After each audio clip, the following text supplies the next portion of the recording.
All right, Anna, you ready to take it away? Yes, yes. So I have the pleasure of introducing Jed Appleruth, and he is a nationally recognized expert in standardized testing. He speaks frequently to parents and schools about the SAT, the ACT, the PSAT, and their impact on college admissions.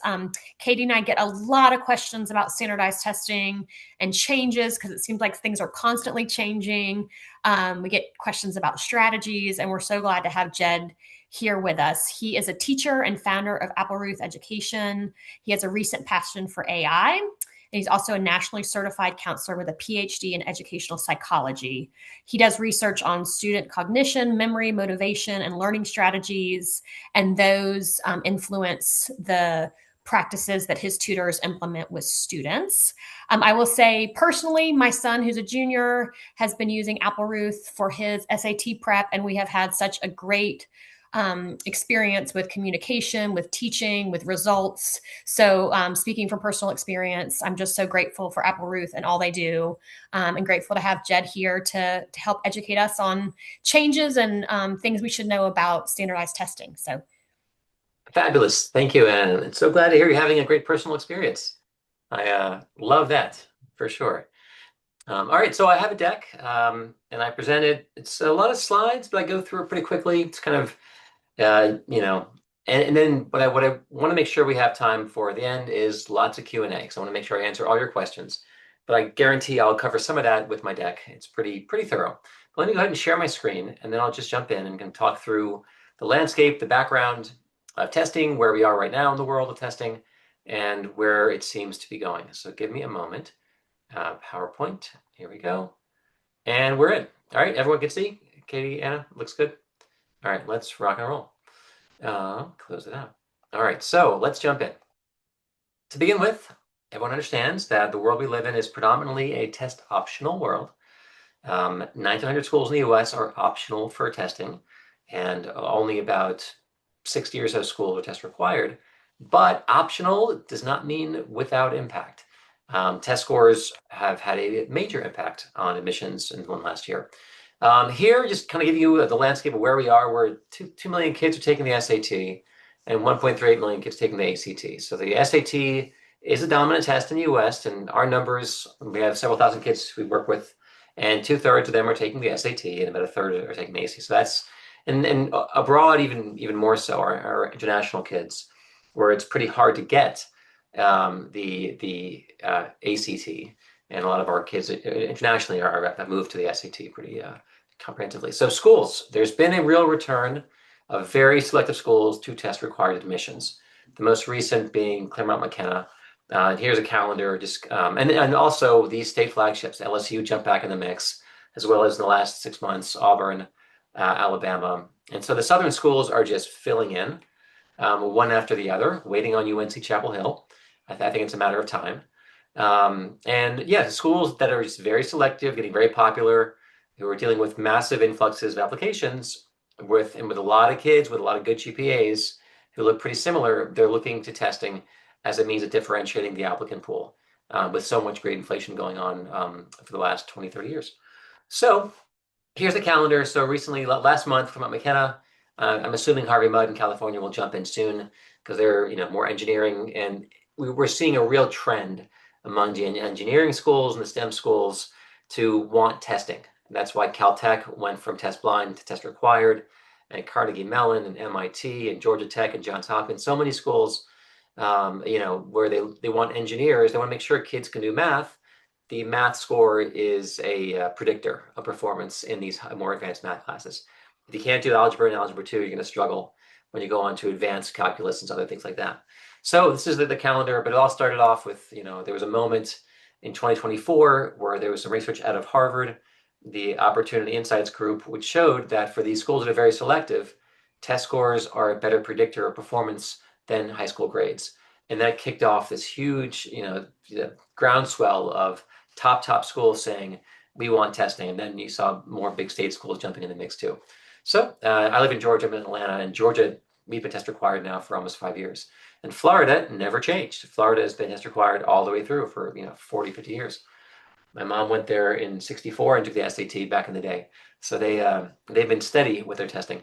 One of the ways you can tell a school may be contemplating a shift is if you see among the enrolled students in the common data set a number of test submission over around 70% or so. When they are looking and they're accepting kids with a majority of kids, a vast majority of kids with test scores, that tells you something about the way they're reading applications, and they are privileging test scores. And so, like, Penn and Princeton, they were both test optional until last year, and they were both in the 70s, and then boom, now they're test required. And I'm waiting for, Emory could flip at any moment. And then looking at UVA, looking at UNC, they're about 70%. And especially UNC, when their out-of-state admission rate is like 6%, they're getting so many applicants with their great grades and rigor. Testing can be one differentiating factor. Chicago, though, may not, because Chicago, we'll see what they do. They may commit and stick with their test optional. They seem to be, enjoying the diversity, and there are some issues maintaining the diversity after the Supreme Court case outlawed affirmative action in higher education. So, but we are definitely seeing a trend. And here's just some quotes in brief, like from Yale. Test scores are the best predictor we have. At Dartmouth, high school GPA explains a lot less than SAT and so forth. MIT, Stuart Schmill said, without test scores, we can't predict who will do well. The kids who might fail out of MIT. With a good test score, we know. Kids getting a 590 on the math section, they'll probably not do very well in MIT. And so that's why they went test required very quickly after the pandemic. And this was the graph really which did the work, which led to Dartmouth and Cornell and Columbia and Princeton and Yale. They analyzed over like 1.5 million applications to these schools over several decades. And high school GPA, or on the left side, the green graph, as SAT scores increase in lockstep, so too does college GPA. Very clear, very simple, looks very strong correlation. But then look at high school GPA. The difference between a 3.1 and a 4.0, it's almost negligible. It's a very flat line. So high school grades are predicting less. The kids with the 4.0s are doing about the same as kids with a 3.1. And that's the reason that these schools that are very selective, why they went back test required. Now, this graph is for the Ivies +4. That's Duke and MIT and Stanford, Chicago. So this is a very elite group. Now, other colleges who run their data will find different graphs. Schools that are less selective. But for these very, very tip-top schools, this is a trend. And the same thing, at UT Austin, we found UT, they ran their data on their freshman class, and those without test scores were much more likely to be on probation academically. And also the big kicker, the differences, the delta between kids with test scores and without, in terms of their freshman GPA, was 0.86 grade points. That's amazing. That's like the difference between a 3.5 GPA and a 2.64, which is profound. And that's when Texas said we are going back required for everybody. And then Ohio State and LSU, and that's why I'm waiting for NC, and maybe NC State, but definitely the flagships. The schools that are more selective are the ones going back. You have 20 some schools in each system, but like in Georgia we have 20 schools, but the top 8 are test required. The bottom 8 less so. They're much less selective, like Valdosta, other places. They're not going to be test required because they're worried if they go test required, they're going to put up a barrier to entry and kids will go somewhere else. And that was some of the language out of North Carolina. They were looking at the regions, like they all met and said, hey, we're worried about some of our schools who are less selective. They're not worried about UNC Chapel Hill. They can fill their class 7 times over with the number of applicants they're getting of kids who can do well. But the lower level schools in the UNC system, they'll probably remain test optional because they don't want to lose kids and have another barrier to entry for them. But when schools are selective, they can go ahead and put up the testing barrier because it helps them build a better class. I live about 5 minutes from Emory. John Ladding, head of admissions over there, said, you know what? We are not as trusting, frankly, of GPA these days. Grades are definitely inflated. And because they're looking now to external assessments. And one of them, there's SAT, but also AP exams. And that's what we're seeing, having APs on your transcript. And the same thing in schools where testing is not a factor, like in terms of the UC system. UC Berkeley, UCLA, UC Davis, they are blind to testing for the SAT and the ACT, but they are absolutely not blind to AP scores and IB scores. And those loom much larger because again, they're getting so many kids with great 4.0 on weighted GPAs. They need some way to differentiate. And the AP scores, this kid's had 8 APs and sent 6 4s and 5s, versus this kid had 8 APs and sent nothing. That is a difference. And that's where these external measures really mean a lot, or IB scores. And of course, some schools don't do IB or don't do AP. That's understood. You're always viewed in context of your high school and what's available to you. But when kids from schools where there's an abundance of APs offered, and there are two kids, with similar GPAs, one sends a bunch of strong APs, that's part of the calculus. That's part of the equation, as well as, the kid setting a strong score for the SAT or ACT. All right. So these testing scores, they influence things in a meaningful way, even at test optional schools. So there was a minute, 2022, 2023, parents were like, does optional mean doesn't matter? And that has been dispelled so thoroughly. And the kids with strong testing, it is relating to admission outcomes. It's weighing the outcome. You could absolutely get into great schools without test scores, no question. And schools like Vanderbilt, one of my good friends, his daughter took a 25 to a 33, which I was very excited for her. But still, for Vanderbilt, you don't send the 33 because their middle 50 is a 34 to 35.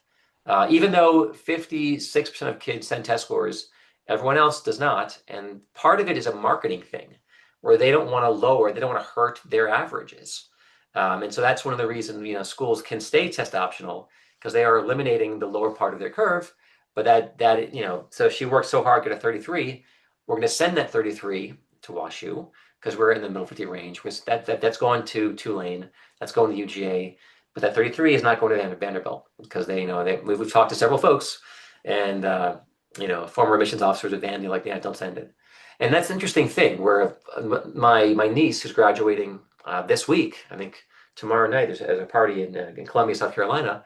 She's from Midlothian, Richmond, Virginia. She applied and got into Georgia, other places.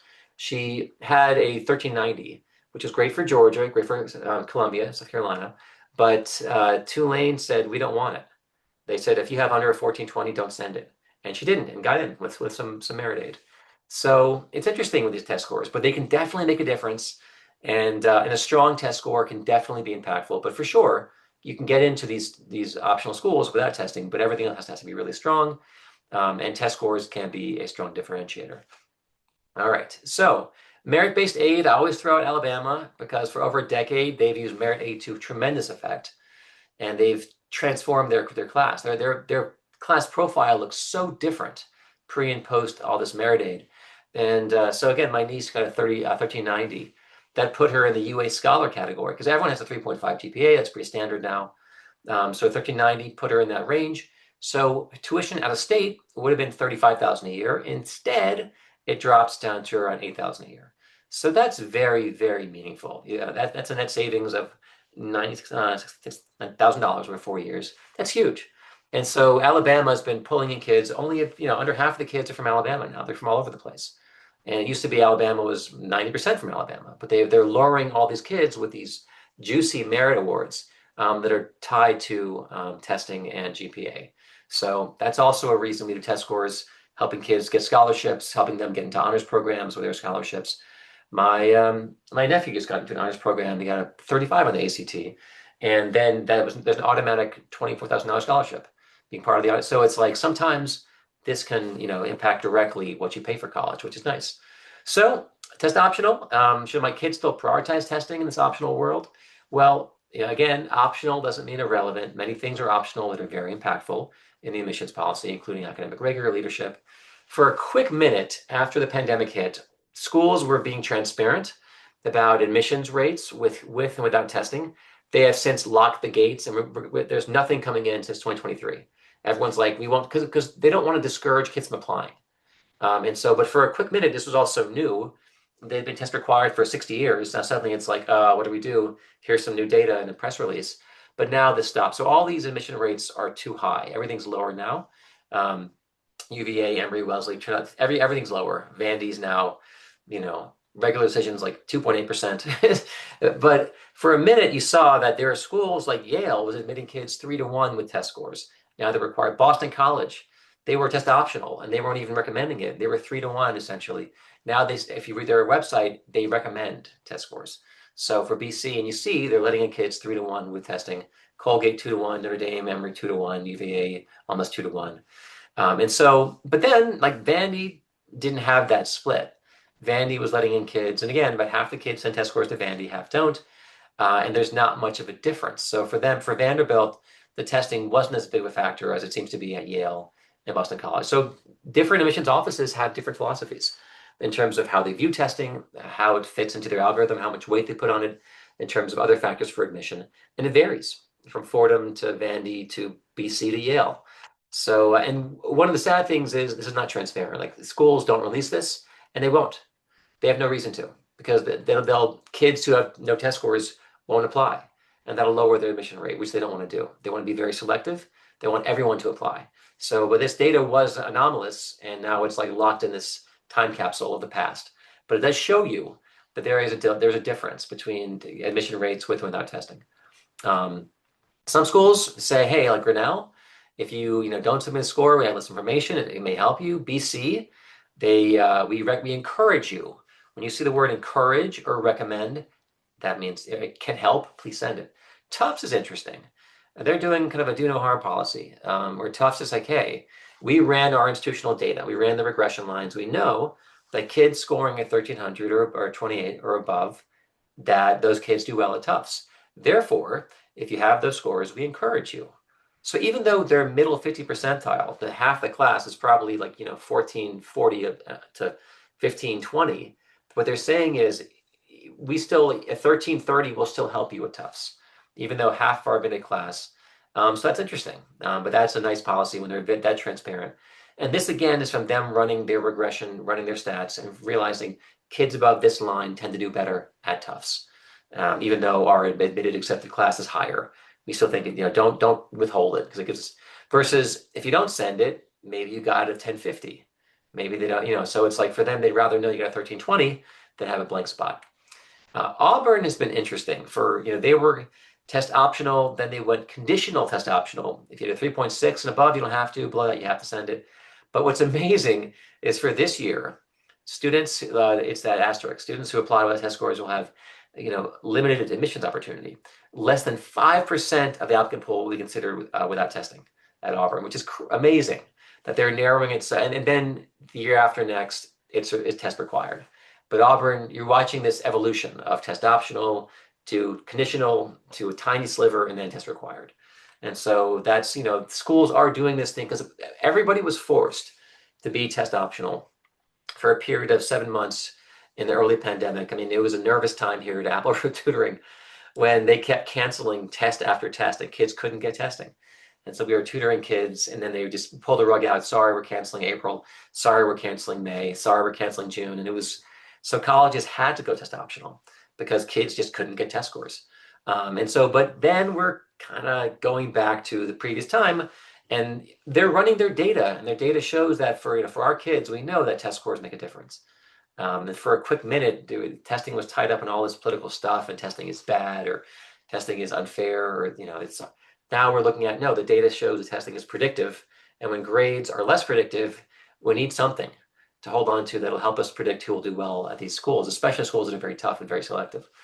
All right, and more kids are choosing to send, again, like my niece got a 1390, that'll help you at these 3 schools, and they'll hurt you at these 3 schools.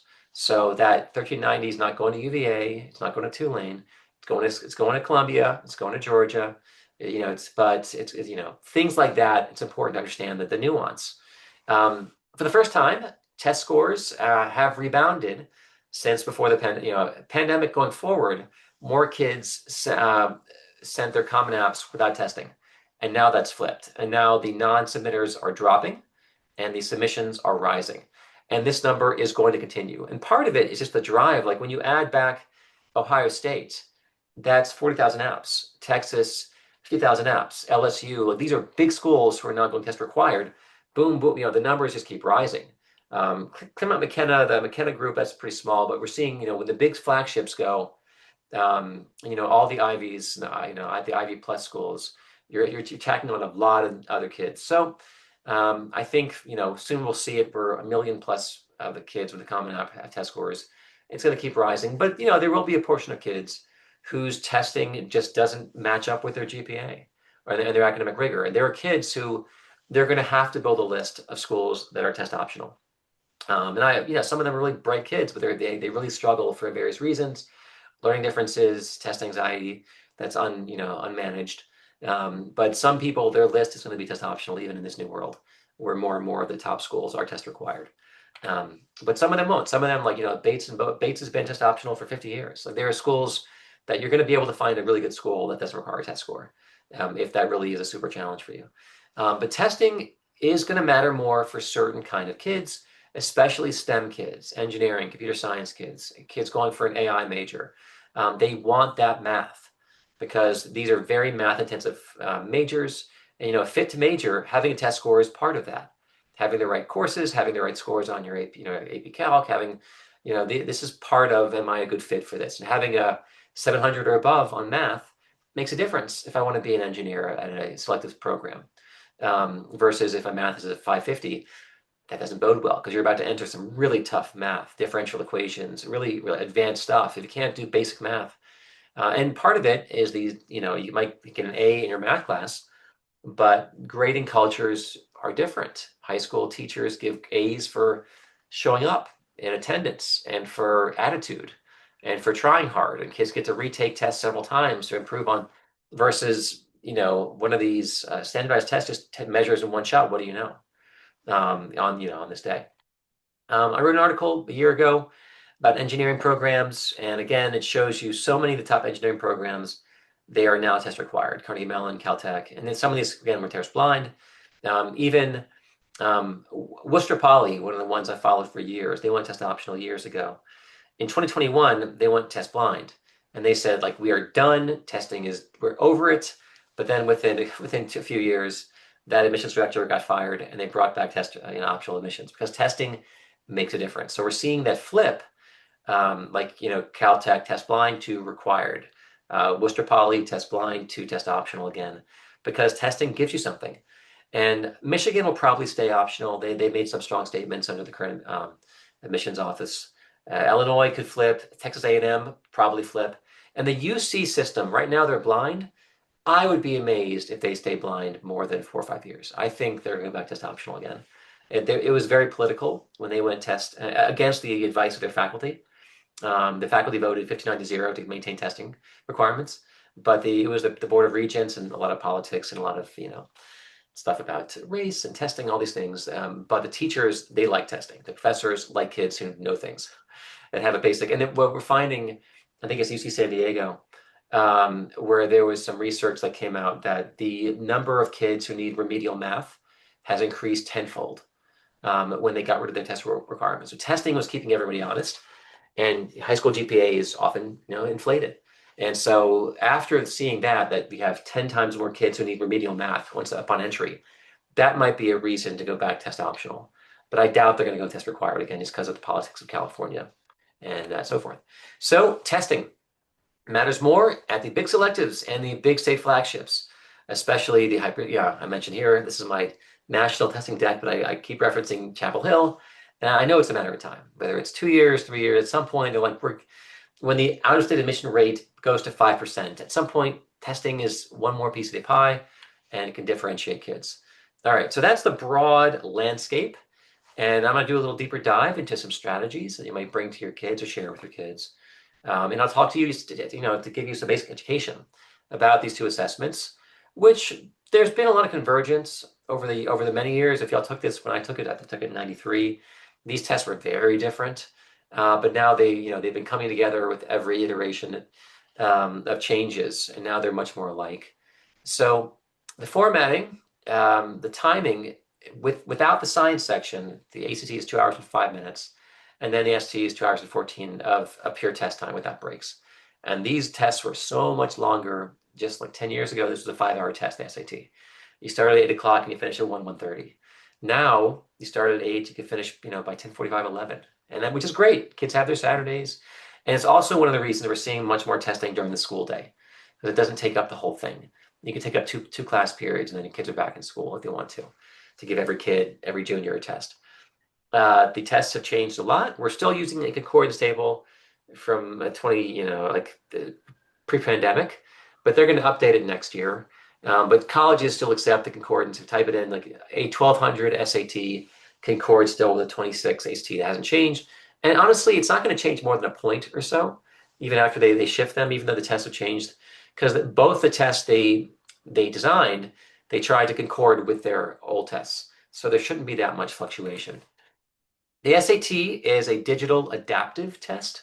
It's section adaptive, where I take a section of verbal or of math, and then based on my performance, they'll kick me into an easier, harder adaptive section.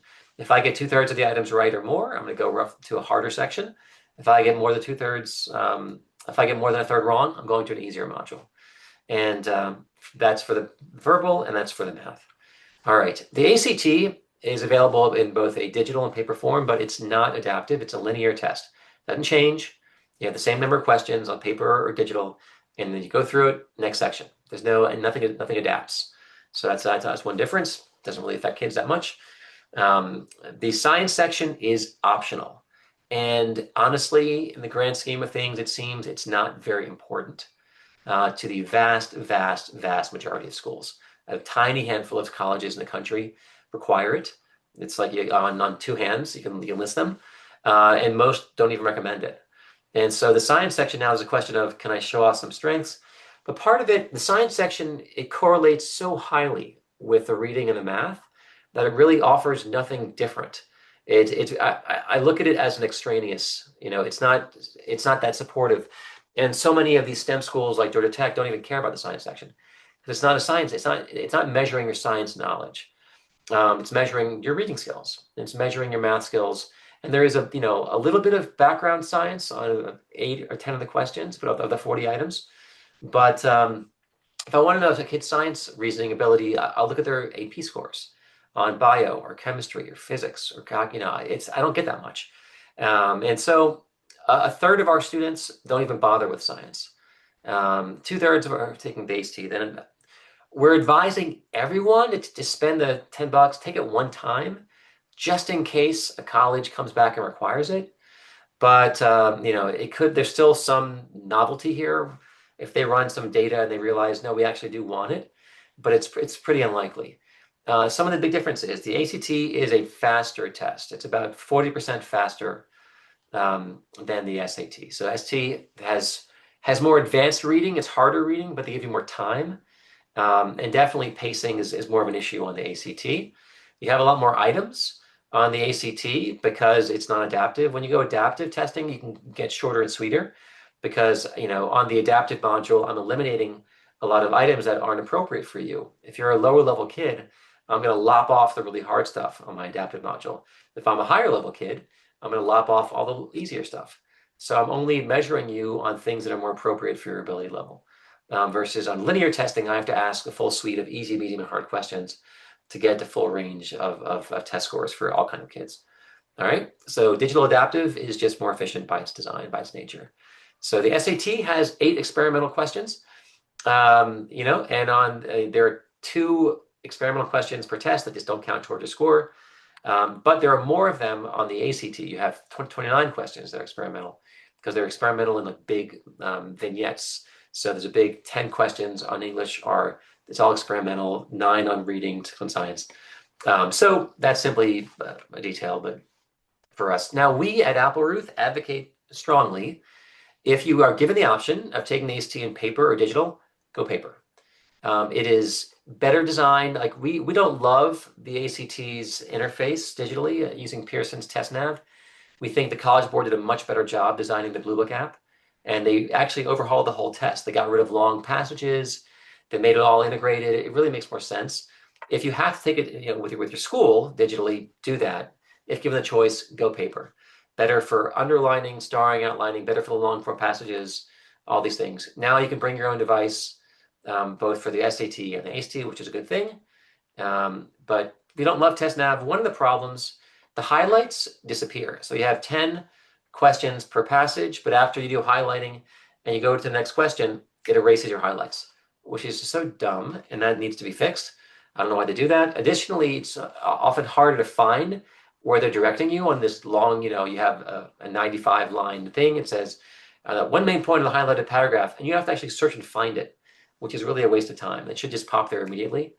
So that's just, some bad design versus the Blue Book app. They got rid of long passages. Now it's all short passages. We have 7-8 lines of text, a question, next thing. It's more like TikTok, where it just keeps going to a new topic every time. A couple grammar questions, boom. You have a reading thing, boom. You go to the next reading thing. It's always new. Now, Desmos is a calculator that's available. It is baked in and embedded on every SAT, and now it's provided. They finally got this right on the ACT, which is a phenomenal graphing calculator, and you have to learn how to use it, especially for the SAT. The SAT has all this algebra 2, and all this graphing. So Desmos is useful on about at least half the items, and it can save you tons of time. So most kids, half the kids in the country at least, use Desmos in high school for physics, for other classes. It's known, it's licensed around the US. And so getting a license really makes sense for these two testing groups. Now, here just showing you something about testing and timing, that the blue is the old ACT and the green and the orange is the new. And you're seeing that, like the math section, still a lot of kids didn't finish the math, 58% even on the new redesigned test. But when they gave kids more time per question on the new redesigned test, more kids are finishing reading than before, and more kids are finishing science than before.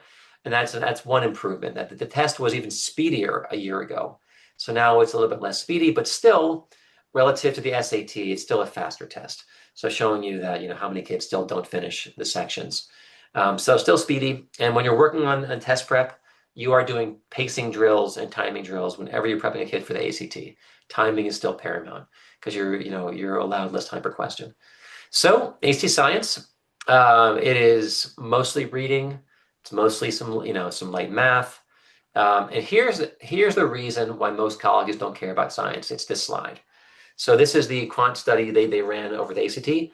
When they look at the averages for kids, and again, the blue is the 4 section. I'm sorry. The blue is 3 section. The blue right for here is English, math, and reading, and then the orange is English, math, reading, and science. And the averages really don't change.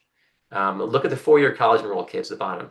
That's 0.6 million kids, and the delta between the average score with and without science is a tenth of a point, which is meaningless, because science correlates so highly with the other sections that it's not providing really much new information. And that's why most colleges aren't going to care about it. So the schools who care about it, Boston University, they're test optional, but they said, if you send the ACT, we want science. Georgetown is test required. And if you send the ACT, they require the science. In Pomona, they require the science. They're test optional again. And then Duke, Michigan say they recommend it. And Halpin says it can add value. So that's really it. So the question is, unless this is my list, if I have Michigan, Duke, Georgetown on my list, yeah, take the science. But if your list excludes these schools, totally up to you. If it's going to be probably in line with your reading and your math scores. But again, if you do well on it and you're pretty speedy, it can't hurt. I mean, it's an extra 50 minutes every day. But a lot of our kids are just opting not to even think about it. And they're prioritizing their prep, really honing in on English, reading, and math. And that's where they're putting their energy. But if you feel like I'm decent at the math and the reading, it'll be one more data point. And here's the thing, science does not factor into your ACT composite score. It's separate. So you would say I got a 34 on the ACT and I got a 33 on science. It's no longer part of the composite. It's now separated out. And so here, like this kid here, this is a super score. But we have math in December was a 32. English in September was a 36. Reading was a 33. And the science was a 30. That science score is not part of your 34. It's a totally separate score. And they use it, it's not included. So it's just a different thing. Vandy's interesting. Vandy has a do no harm policy that if it helps you, they will use it. And if it doesn't help you, then they're going to discard it. So that's just kind of their, they'll throw it in there if it helps the super score. So that's Vandy. Overlap on the 2 assessments is about 80%. The difficulty levels, the SAT has more advanced reading. It's an 11th grade level of reading versus 9th grade level on the ACT. The math is more multi-step, more kind of thinking, where how do I get from A to B? I have to do A to E. I have to go here to here to here to here. So it's just a little more complexity, but a much narrower range of math skills assessed. They're looking at algebra 1, algebra 2. I'm looking at functions, I'm looking at exponents. Very basic. It's called a, very deep in a very small area. Versus the ACT has longer reading, has a lot more math concepts covered. Our book for the ACT has like 400 pages of math because you might see any of these 90 math concepts, which go much broader, but also it's broad but shallow, if that makes sense. So if you're looking for a very high math score, we got to cover all of these things which occur every third or fourth test, but there's a much broader range of content which you might see on the ACT. And also ACT is just more of a speed test. So their ACT is harder with speed, harder with the breadth of the math, harder, with longer form reading.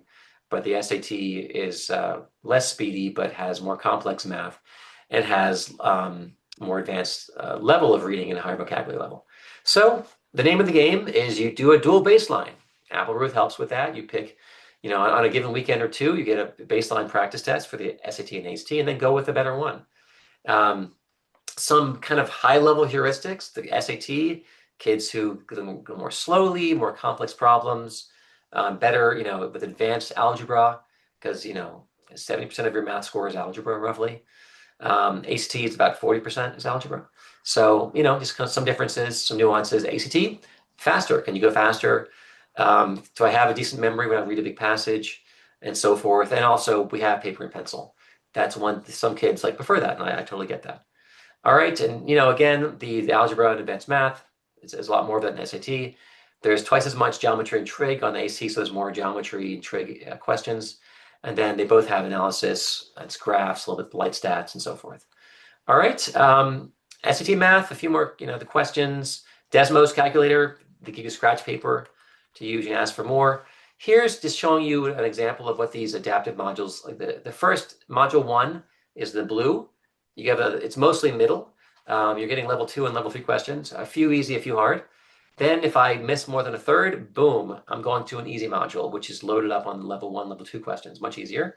If I get more than 2/3 right, I'm going to a hard module, which skews toward more difficult questions.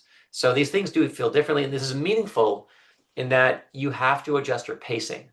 Because if I go from the baseline to the hard module, I'm going to see a lot more hard problems. I've got to work a little faster. So the pacing that was appropriate for module 1, you've got to kick it up a level for module 2 because it's, there's harder problems. Okay. All right. One interesting note when it comes to the SAT, the scoring is different than the scoring for 90 some years was one problem, was one raw point converted to a scale point. Every question counted the same. Not true anymore. Every question, there's something it's called item response theory, item response weighting, and every item has a different weighting. And it's algorithmic, has to do with how many kids in the country do well in certain items. And so here's an example of this. So in the Blue Book Test 1, if you miss number 25 in the advanced module, your score goes from 800 to 780, 20 points. However, on Blue Book Test 1, if you miss number 23, then your score drops from an 800 to a 750. So we're showing that one question can be 20 points, one question can be 50. And this is the very, very high end. But part of this, here's the kicker. The reason is that question number 25 is a more advanced question. But for question number 23 was an easier question. And if you miss an easier question, the idea is you're missing a fundamental skill. And they've done correlations. If you miss 23, you're probably going to miss these other 4 questions behind it. So a careless error on an easy question can be more punitive on the SAT. So don't rush. That's all to say, pace yourself. Don't blitz through them because careless mistakes can be more expensive on the SAT than they are on the ACT, where everything counts 1 to 1. It's just one raw point. Okay. All right. And then Desmos, really impactful. Let me show you just an example. They give you this system of equations and they say solve for X. So what I could do 9 steps of doing this elimination method. I could do this thing where I substitute, I find out how to solve for Y, back it in, I substitute that, or I just plug them in Desmos directly, half X plus 3y equals 8, fifth X minus ninth Y equals 1, and boom, the X value is 10. So that's it. So I saved a minute and a half by using my calculator. So again, it's showing you that Desmos is powerful, and Desmos is really useful when it comes to the SAT and also the ACT, but especially the SAT. So punch them both in, use Desmos, practice it, learn how to use it. And then, for the SAT linear functions, they're going to ask you, some basic stuff. Also, I mentioned that the short form passages, and the structure of the verbal goes like this. It starts off with reading skills, words of context, cross-text connections. Then it goes to more reading skills, command of evidence, inference questions. Then we go to a little bit of grammar, boundaries, form, structure, and sense. And then we shift over to more reading skills. And now here's the thing. There used to be on the ST, there was a reading and then there was writing. Okay, they were separate, standalone. They smashed them together to evidence-based reading and writing. I call it verbal, but they really truncated the grammar. It's mostly reading comprehension now, so it really is more of a reading test, and the grammar has been reduced. So that's a thing that they did. And versus on the ACT, you have your English, which is the same as the writing section, and then you also have reading. So there's, if you're doing a 3-section ACT, it's interesting. You have a third of the score is, your reading skills, a third is your grammar skills, and then third your math skills. Versus the SAT, it's really half-half. And it's really skews heavily. Maybe it's 50% math, 35% reading, 15% writing. That really is how to think about that. So again, I don't know if that should influence your thinking, but that really is one distinction. Where the ACT is 66% reading and grammar versus half on the SAT. All right, so here's an example in the blue book, the SAT. First thing you do, you read the question. Number 2, you go to the passage. Number 3, you go to the answer choices. And then there's other areas. I'm just going to bounce through these. One of the sad things about the SAT is that they don't give you back the full score report they used to give you. They give you this little heat map. They don't tell you which ones you missed. They don't tell you if you went to the hard module. They give you a heat map, and there's no detail at all, which stinks for test prep people. But that's why we use our Apple Root tests. We use our own tests to give full detail. And we have 4 full tests, and we're always working on more. We'll have a 5th. We're going to keep building out our own content and to supplement the 8 that are available in the Blue Book app. And our details is much richer. What did you miss? Why'd you miss it? Was it an easy question, a hard question? Giving you a real sense of performance, which is totally lacking on the SAT feedback. So kind of giving you a sense of that. All right, how to prep for the SAT. Your 8 practice tests, hit them hard. The Desmos calculator, and then take some of them timed. Time practice is really important. The ACT, there's more math. You have to learn a broader swath of math concepts that don't ever show up ever on the SAT. And then, they're asking you things. You can use the tools. There's a calculator, there's a line, magnifier, all these things. It does require constant Wi-Fi. And then, avoid mistakes. And here, rise over run, some basics like that. And also, again, long form passages, you're gonna have to read it. Try to keep track of all the things, all the questions. Kind of giving you some examples. So here, one thing on the ACT, they ask you to, there's more vocabulary. Like you have to know what's a determinant, things like that. When they're doing matrix multiplication, they expect you to have more things memorized versus simpler, what's the quad formula? There are things that are a little harder math on the ACT. Grand scheme, getting your baseline. If you are within 60 points of the SAT, ACT, let's say I get a 1200 SAT and I get a 25 or a 27 ACT, you're in the margin of error because, there's error on both tests. The standard error measurement. If I guess right or wrong in a couple questions, it flips. But so on a given day, my 1200 might flip. I might get a 1230. I might get a 25 thing. You're in the margin of indifference and then preference. However, if I'm more than 70 points or higher, I'm just better on one test. If I get a 1200 on the SAT, but I get a 29 on the ACT, I can give it to you 5 times in a row, and almost certainly you'll do better every time on that ACT test. Because it seems to, you're beyond the margin of error in that. So that's when you go. But if you're within the margin, then you ask the student which one felt better for you. Did you like the way the math shows up on the SAT or the ACT or the reading format? There are differences, and there are student preferences. Your testing plan, I recommend everyone have a 3-pack. I'm taking it 3 times in my plan. because of super scoring, essentially. And if you do a little better here, a little better there, that informs the score they're going to use in committee. Many of our kids are one and done. Some are two and done, but after the third time, it's like, I think you're pretty much wrapped up. Occasionally, we say to the third kid, try for a fourth, but I don't want to put in much energy after that point. Kids get tired, and kids get burnt out on testing. And at some point, but if you do your homework and you do your practice tests, 3 tests should be enough for 90% of students. There are now, they added a lovely September SAT, which is great, right before early apps, and everyone's applying early these days somewhere. And you want to take your best swing for your ED, or your early action apps. So you want to have testing completed, even though kids keep going sometimes till November, December for the regular decision apps. I want my best swing ideally before. And so that makes that September SAT, ACT great. Those are often the final ones, especially if there's a middle October deadline or November 1st. Every school will tell you what their testing deadline date is, if they'll accept the October test date or not, which is variable, but it's September, everyone takes that. And some kids, with the schedule, some kids wait, until they finish, all of our kids, we recommend finishing sophomore year, and then the door opens up. Unless you're still enrolled in Algebra 2 as a junior, in which case wait until you have 1 semester of Algebra 2 under your belt, because there's so much Algebra 2. I don't want to teach it to you in a tutoring session. I want you to have taught in an actual high school class. But then you're totally fine for the March SAT or the May, June, and so forth. And you have all these good options. Some kids who are super scheduled, they do some big prep over the summer.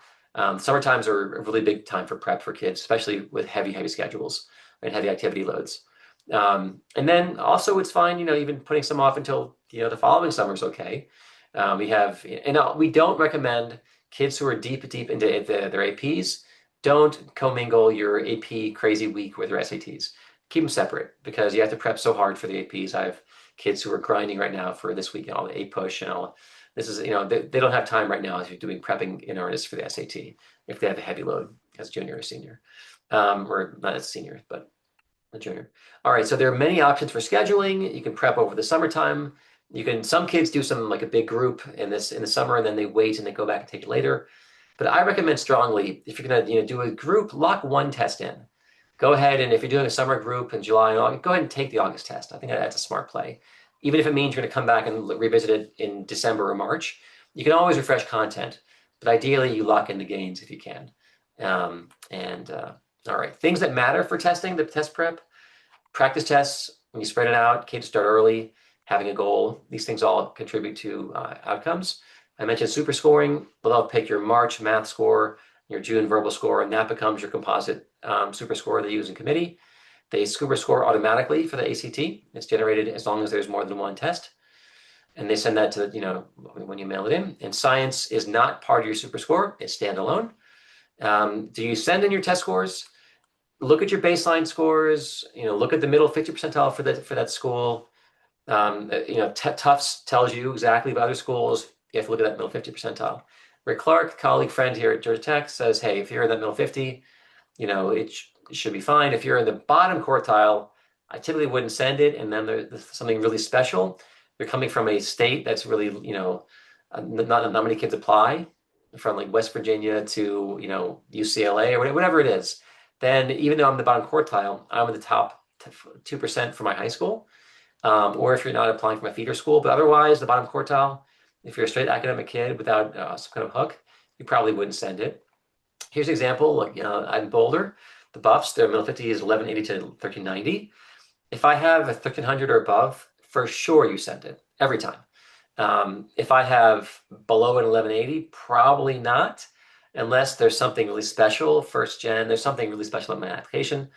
The only question is if you're in that third quartile, if I have an 1180, but I have amazing grades, I have a 395 unweighted, I have all the rigor in the world, but an 1180, I probably want to move the conversation to just look at my grades and rigor and essays and everything else, because my 1180 is still pretty light comparatively to my superlative GPA and rigor.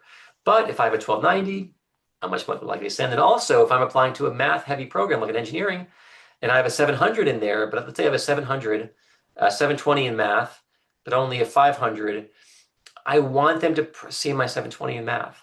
And I probably send a score there just to make sure they see that math score, even though my overall score is a little bit lower, my composite, because that math score matters more in terms of fit to major.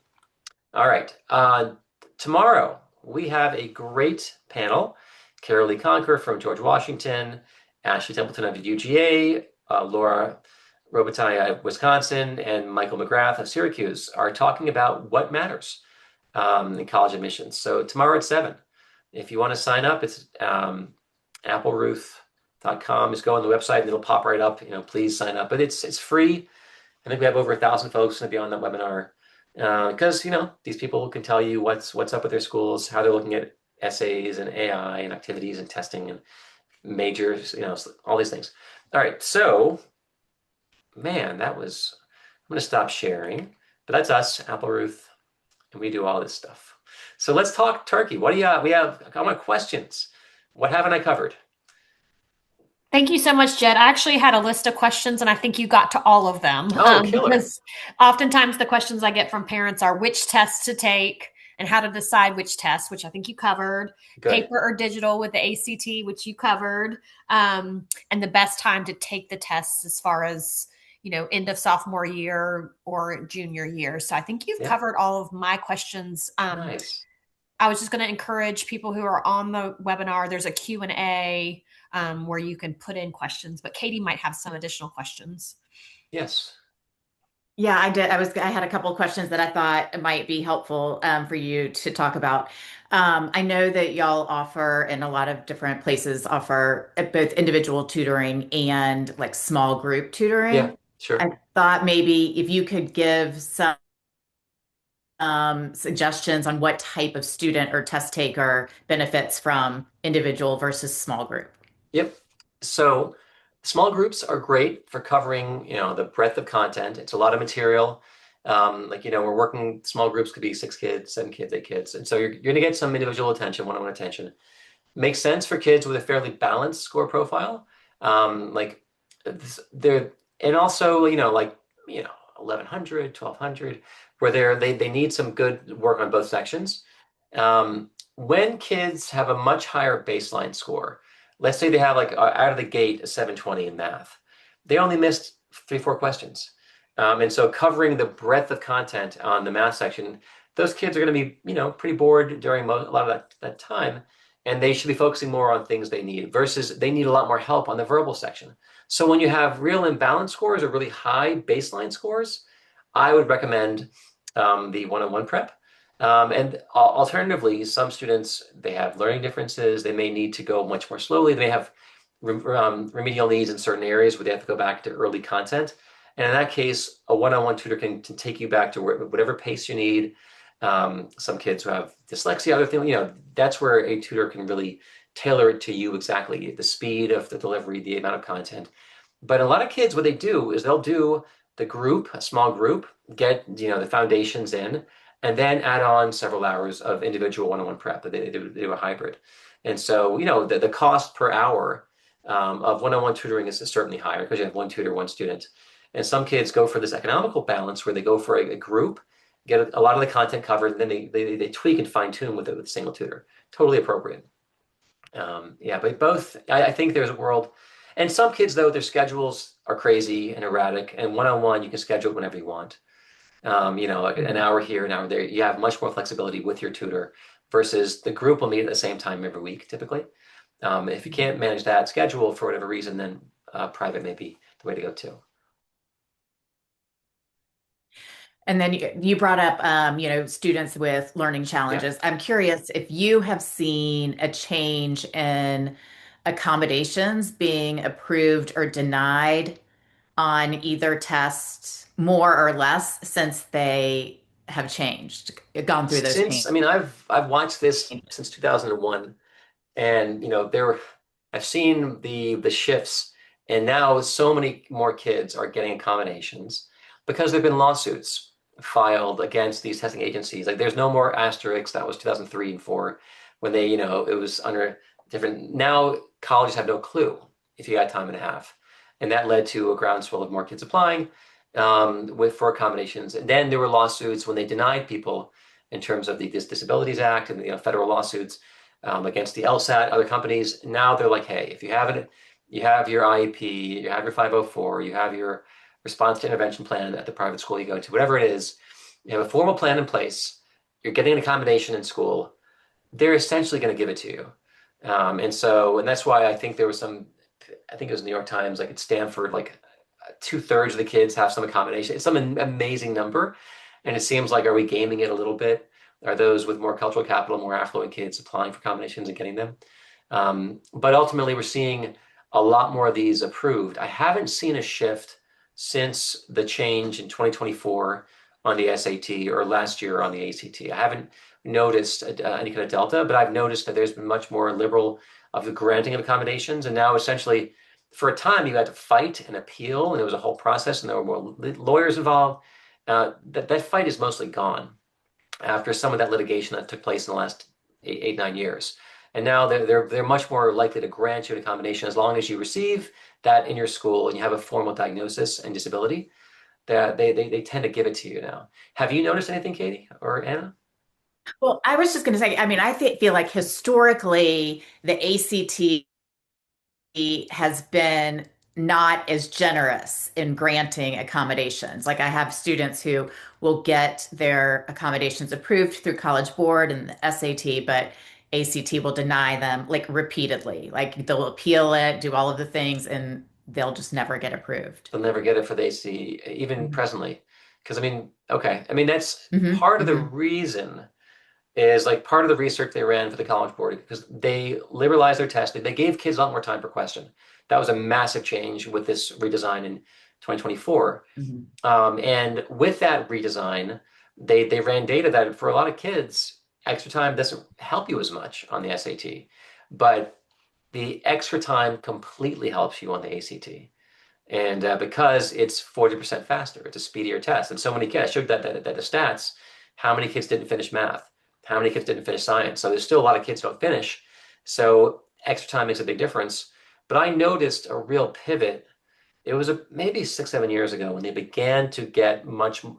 The College Board's always been more generous, but there was a shift after a few big lawsuits where they began to give more kids accommodations on the ACT.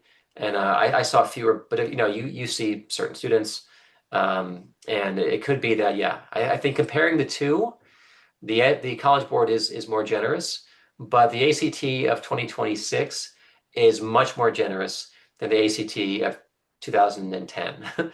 Or, it's like they're maybe the numbers have doubled or tripled. But still they're relatively tighter than the College Board, which I do believe that. I don't see any other Q&A. I know I learned a ton from you, Jed, and I just so appreciate you sharing with our families. Nice. Katie, did you have Thank any you. other questions that you wanted to No, ask? no, no, no. Thank you, Jed. It was amazing as always. Thank you. Very enlightening. Even for Anna and I, who I feel like live and breathe in this like 24/7. So we really appreciate your insight and guidance on this. Fabulous. All right. Well, Yeah, glad to be here. yeah, I'll and I be here was just next year if you need me. great. And And I was just going to remind our families that we have our second webinar next Thursday about how parents can best support their students during this process. So we hope you'll join us for that one. And thank you again, Jed, for sharing your expertise and your time with us, and yeah, for everything. my pleasure. All right, ciao. All right. Thank you, guys.